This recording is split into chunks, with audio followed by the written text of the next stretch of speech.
2.5 Admins, episode 230. I'm Joe. I'm Jim. And I'm Alan. And here we are again.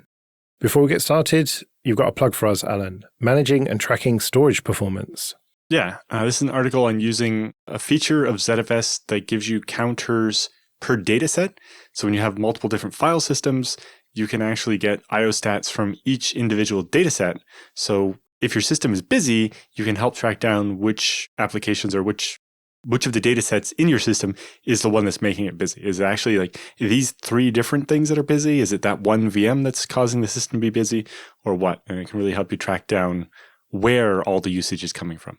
We've also got some pretty good tips on interpreting zpool IOStat histograms in there, which is a very useful tool that I don't think a lot of folks really know is there or what they can do with it. Yeah, a couple of those flags add a lot of very interesting output. And yeah, with the help of Jim's article, you can really understand what all those different numbers mean. Right, well, link in the show notes as usual. Let's do some news then. OpenZFS 2.3 has been released with quite a few cool features. The headline one, obviously, is RAID Z expansion. This one's been in the work for almost 10 years. I remember Chris Moore and I collabing on how to get this started and going, but it is now completely done, works, and is part of OpenZFS 2.3, which means if you have, a RAID Z2 of 6 drives, you can add a 7th drive and it will reflow things and you'll get the extra space and it'll work. So that's a really big win for the kind of home user use case. Next up is fast dedupe. So making deduplication not suck as bad.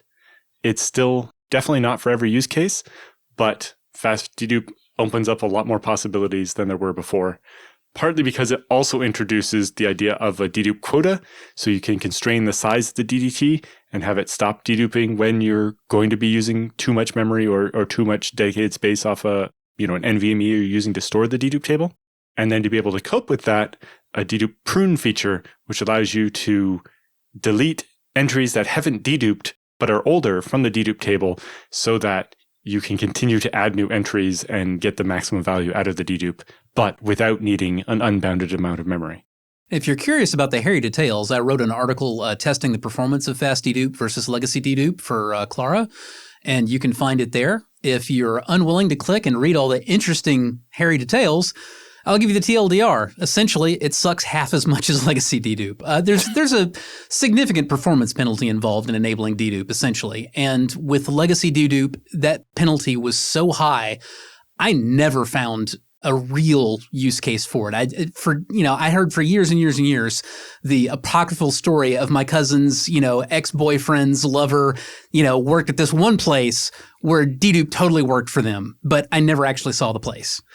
Fast dedupe introduces almost exactly half the performance penalty, and at that level of performance penalty, I can think of quite a few places where it would be useful, again, if you can live with the performance penalty. The big difference is that that performance penalty doesn't hockey stick up as bad as in legacy dedupe as well. With legacy dedupe, as the dedupe table gets bigger, the performance would get worse and worse and worse, very quickly. And with log dedupe, fast dedupe, it doesn't really hockey stick up like that. And it makes on a bigger deployment, it will suck significantly less. The biggest new feature in OpenZFS 2.3 is optional JSON output on the most used commands. So ZFS list and zpool status now have a -j or --JSON and will output the data in JSON for you. And all of your scripts are going to be so much easier in the future. One of the new features is support for file and directory names up to 1023 characters, so 1023. Yes, this is up from the old limit of 255. That's interesting. 255 and 1023. Is that because you support 0 characters as well? No, it's because you have to put a 0 byte at the end to mark that as the end of the file name. Right. It's not EOF, it's EOF name. Right. Yeah, so it's actually that there's an invisible null byte that gets added at the very end, so that takes the 256th or 1024th character. I gotta be honest, I'm not sure I think this is a feature. I think this might be a fucking bug. I really don't like it when users just make stream of consciousness file and folder names on my freaking storage systems, man. When you need a horizontal scroll bar to read the file name, you fucking did it wrong, man. Find a better way to name your file. It's just not good enough.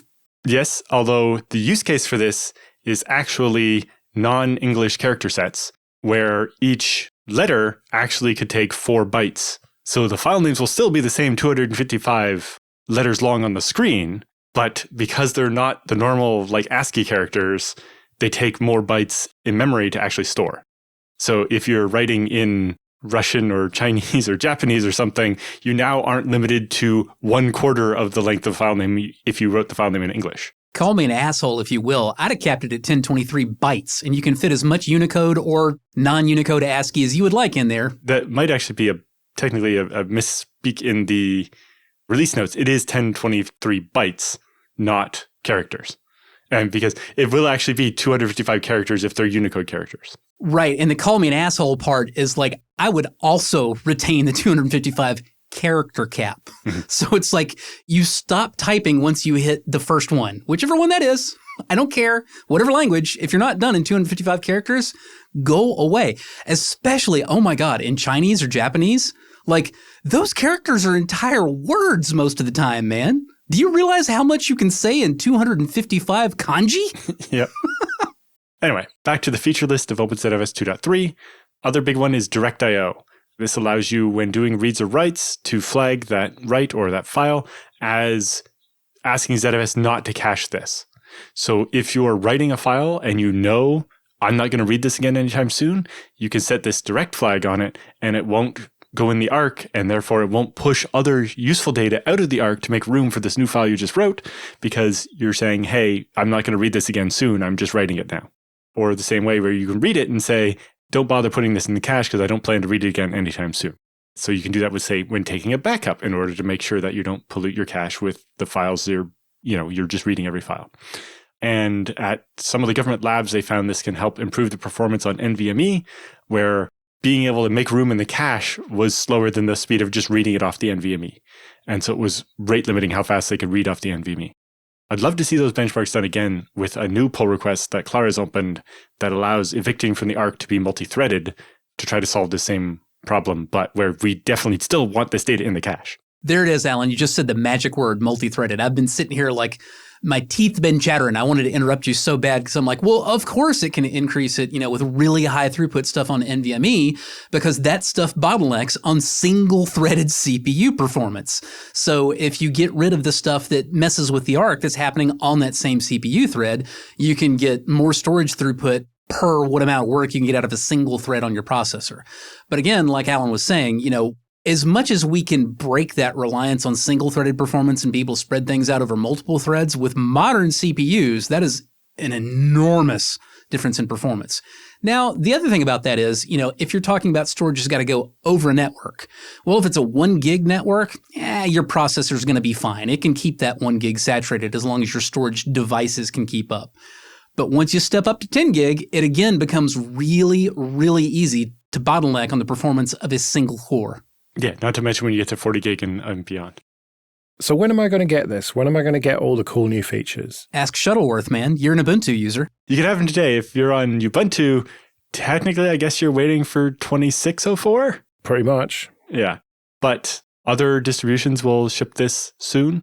This has been available as the release candidate in FreeBSD 15's things for a while now.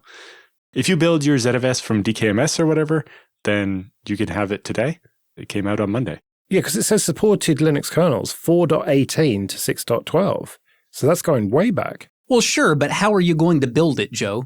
Are you going to go build your own from source? I assume you actually want a package, which is why I said ask Shuttleworth. I mean, for me, but for other people who really, really want it, right. It is supported in pretty old distros. Yeah, well, it still has to work with the oldest supported version of like CentOS or Red Hat Linux. But the big deal is actually that they have support all the way up to 6.12, which was not available, I don't think, in the 2.2 branch.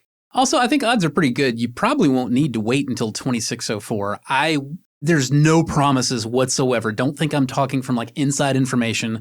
I've not had any conversations with anybody at Canonical about this, but I would gently expect this probably to show up in 2510.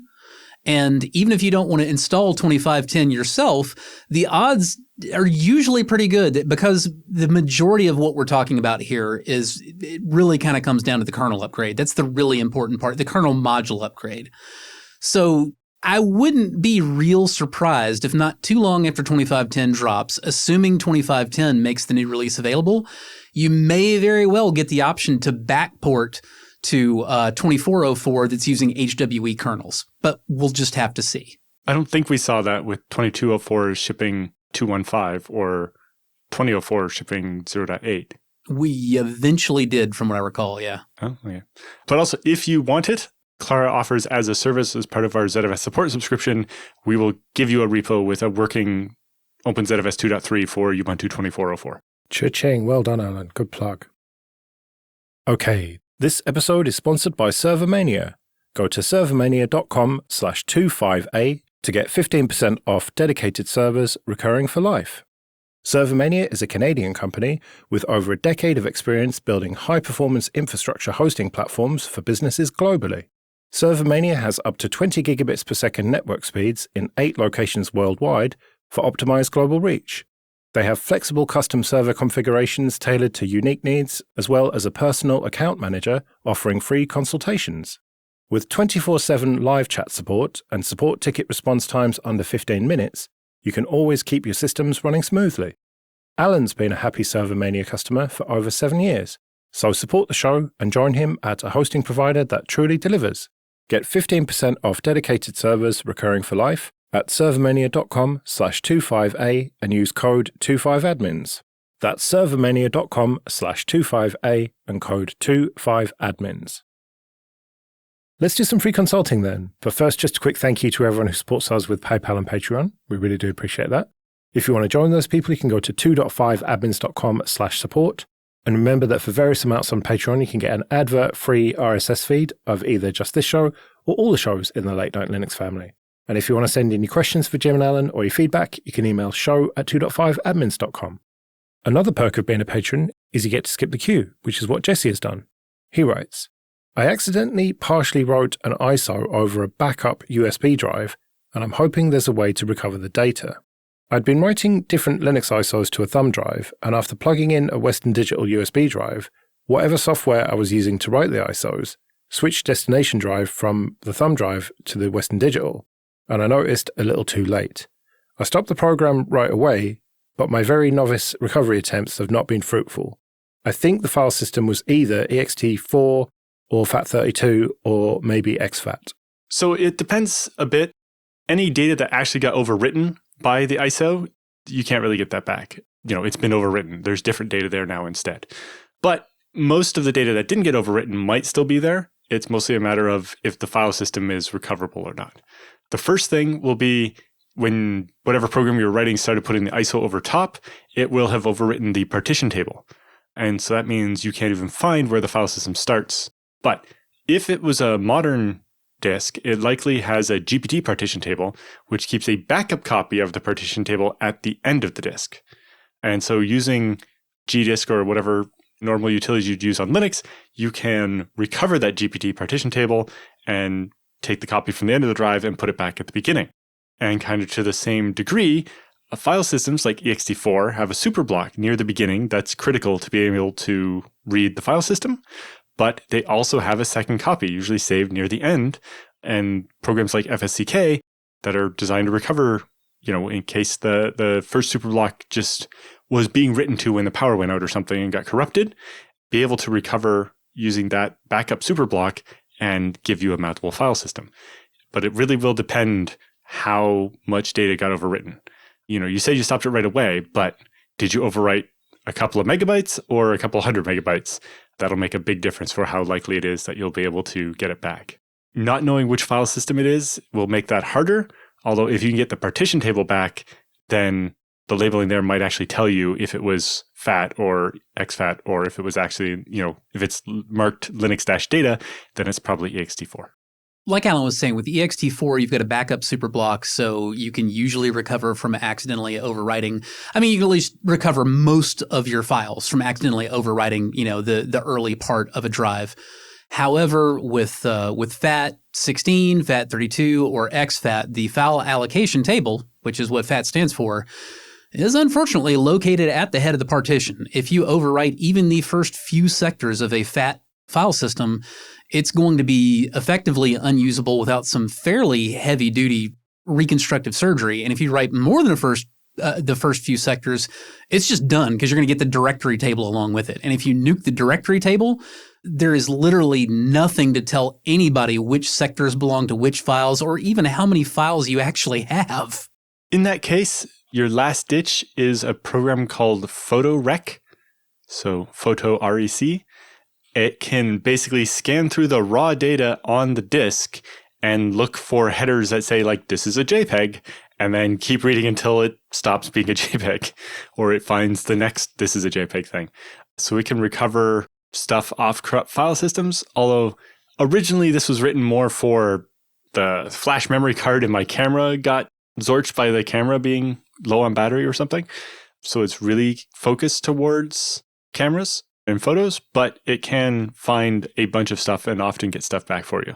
Like it can find zip files, Office documents, PDF files, JPEGs, and a bunch of other file formats, and often be able to pick out a bunch of the files that were in the file system without having to actually try to interpret the file system because, like Jim said, if you've overwritten that bit of the fat table in the directory thing, you're not going to get back even the file names, but you might be able to get back a bunch of the files if that's the concern. But it says in your question here that was the backup. So if it's just the backup, you just make a new backup, right? You have at least 3 copies of all your files, right? One correction to what Alan was saying, the PhotoRec is not the last stop. It's the penultimate. There's one further, and you probably want nothing to do with it.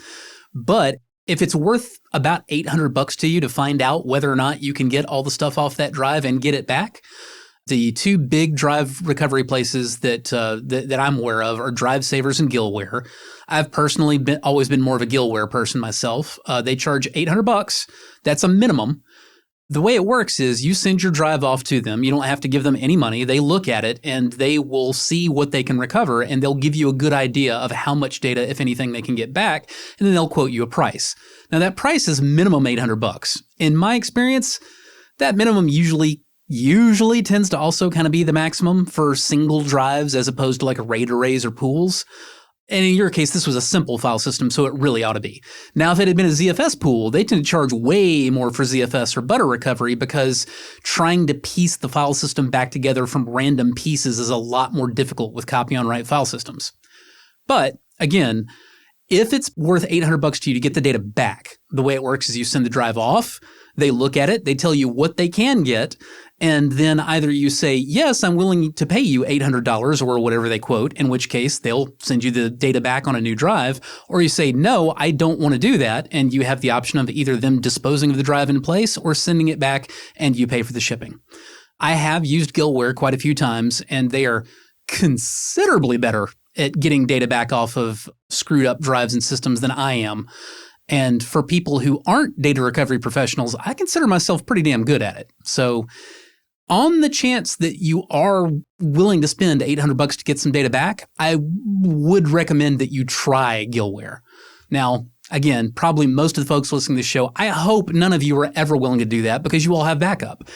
I have never used it for my own stuff because I back up my stuff. I have experience with these services because I very frequently get clients who just before hiring me were not backing everything up as well as they should have. Jesse wasn't sure about the file system. There's a very slight chance it might have been NTFS, and people listening might be in the same situation with NTFS. So is there anything there that they could do? The one kind of saving grace there with NTFS is it uses the MFT, as in master file table, that it keeps in the middle of the drive for some reason. So it turns out if you overwrite the beginning of the drive, you're not going to have killed that. Although I don't know if there's certain metadata and structural stuff at the very beginning that would make it impossible to try to actually mount it without that. But it doesn't keep its equivalent to the file allocation table at the beginning of the drive like FAT does. So it might be, you might have a slightly better chance of recovery if it's NTFS and you overwrote the beginning of the drive. Patrick, who's also a patron, skipped the queue. He writes, based on your recommendation, I updated my DMARC settings to start getting the reports, and I've started reading them. My question is now, what am I supposed to do with that information? I just learned that some IP in Hong Kong has been annoying some Japanese web hoster I've never heard of by pretending to be me. My DMARC policy is already reject, But other than shaking my fist in the general direction of this IP, is there anything I can do? Yes and no. Is there anything that you can do that practically is likely to give good results? That's a tougher question. So basically what you would do here is you would actually look up the abuse contacts for the actual IP address that the abuse is coming from. You would reach out to the people that administer that network and you would lodge a complaint that, somebody on their network has been using their network to abuse another network. Now, if they're on whatever in Hong Kong is the equivalent of like a Linode or a DigitalOcean or Azure or, what have you, then that's pretty much all it will take. Like, you'll pretty quickly be able to get them delisted. They will lose access to whatever resources they're releasing. However, usually what you see here is it's either going to be a case of it's a compromised server somewhere that's effectively abandoned. Nobody's really maintaining it, which makes the odds really good that the network segment is in pretty much the same condition and it's going to be really hard to get anybody to care about anything going on. Or it's a, quote unquote bulletproof host where like the entire network knows perfectly well that its purpose in life is to abuse everybody else in the world, and they'll laugh up their nose at you if you complain to them that one of their IPs has been abusing other IPs because, well, yeah, that's what they give us money for. The most effective thing to do with those DMARC reports usually is just round file them. It really depends on whether you've got the time to try to chase down those abuse reports and do something about it, and either just the aggression you got to work out somewhere, or the sense of civic duty, the feeling that you know how to do it and you can do it and you have time and therefore you should.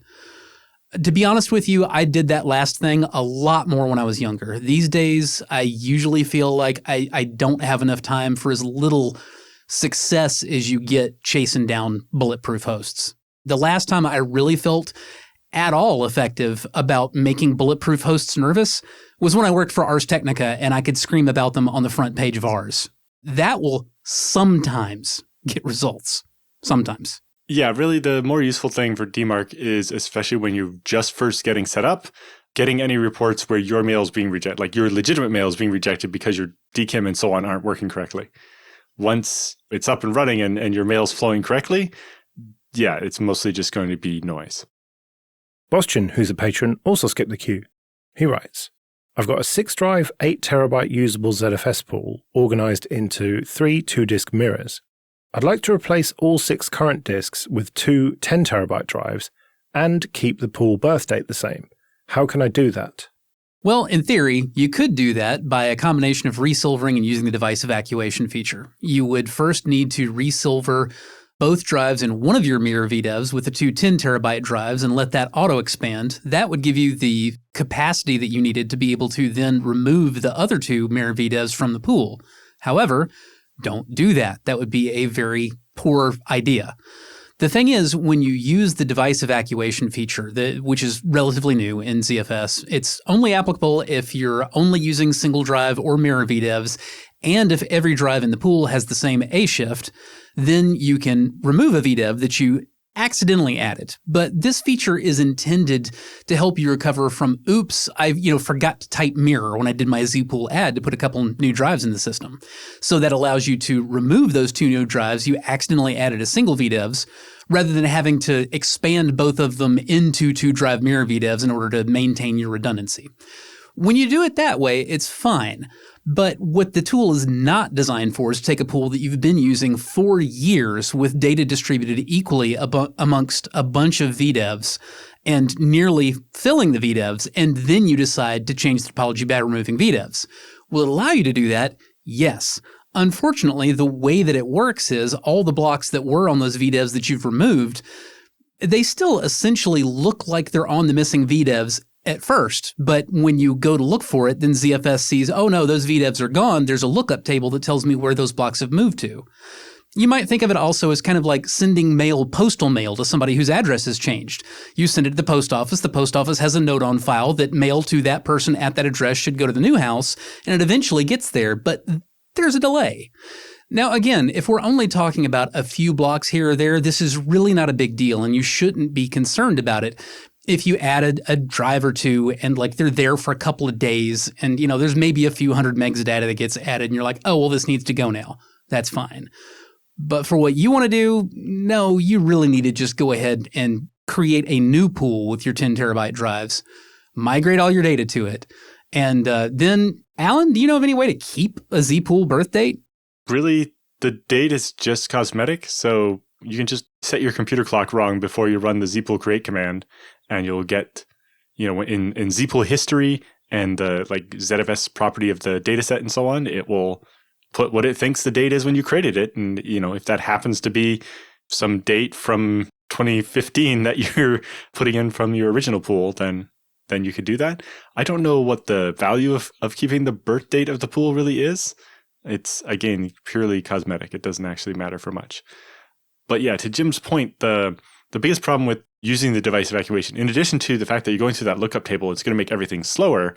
That lookup table has to live in RAM because of the way indirect VDEVs work. And so you're basically wasting a whole bunch of RAM until every block of that data has been overwritten. Like the table will shrink over time as you overwrite the data, and it writes it directly to the write VDEV, not indirectly through the remove VDEV. But I'm guessing a lot of this data on here is not data you're going to change. And so it's going to just stay in this indirect table, taking up a bunch of your RAM forever. And yeah, just making a new pool is a much, much better idea. I think that the idea behind keeping the birth date, it's kind of like uptime bragging, back in the day. I think Bastian just wants to be able to say, look, I've maintained this data successfully for this entire amount of time with no failures, and here's the proof. Here's my pool birth date. And that's not really going to be accurate here because you have gone from one pool to the other. There are two ways to look at that. One is instead to say, well, look, all the metadata on your files is going to remain intact. So the real measure of how great a storage administrator you are is look at your oldest data. How long have you maintained that completely intact? And along those lines, I've still got files on my machine that have intact date stamps from 1988 as they've, gone from one machine to the next, to the next, to the next. On the other hand, if you're just really focused specifically on the pool birth date and whatever, there's two things to note here. One is that, yes, you can get the same pool birth date by looking up what it was and setting your computer's clock to that and then creating the new pool. However, that's lying. So either you accept the lie, or here's my suggestion. If you really just kind of want to be kind of crazy with this and, kind of note that, you're doing the thing, I would be really tempted to set my system time to Unix time, like the birth date of Unix time, January 1st, 1970, and create your pool then.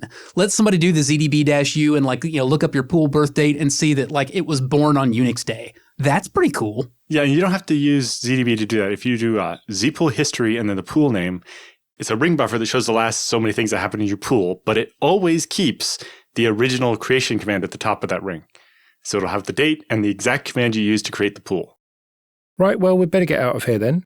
Remember, show@2.5admins.com if you want to send any questions or feedback. You can find me at joelrest.com/mastodon. You can find me at mercenarysysadmin.com. And I'm at Alan Jude. We'll see you next week.